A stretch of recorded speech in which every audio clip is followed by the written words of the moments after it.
ಒಂದು ದಿನ ಒಂದು ಆನೆ ನದಿಯಲ್ಲಿ ಸ್ನಾನ ಮುಗಿಸಿಕೊಂಡು ಶಾಂತವಾಗಿ ಹೋಗುತ್ತಿತ್ತು. ಸೇತುವೆಯ ಬಳಿ ಕೆಸರಿನಲ್ಲಿ ಮುಳುಗಿದ್ದ ಕೊಳಕು ಹಂದಿಯೊಂದು ಆನೆಗೆ ಎದುರಾಗುತ್ತದೆ.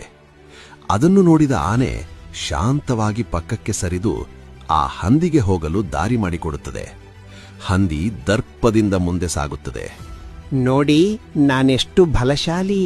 ಆ ದೈತ್ಯ ಆನೆ ಕೂಡ ನನಗೆ ಹೆದರಿ ಪಕ್ಕಕ್ಕೆ ಸರಿದು ದಾರಿ ಬಿಟ್ಟಿತು. ಇದನ್ನು ಕೇಳಿದ ಇತರ ಆನೆಗಳು ಆನೆಯ ಬಳಿ ಬಂದು ಕೇಳುತ್ತವೆ, ನೀನು ನಿಜವಾಗಲೂ ಆ ಹಂದಿಗೆ ಹೆದರಿ ದಾರಿ ಬಿಟ್ಟಿಯಾ? ಆಗ ಆನೆ ಹೇಳಿತು, ನಾನು ಅದನ್ನು ಸುಲಭವಾಗಿ ಹೊಸಕಿ ಹಾಕಬಹುದಿತ್ತು.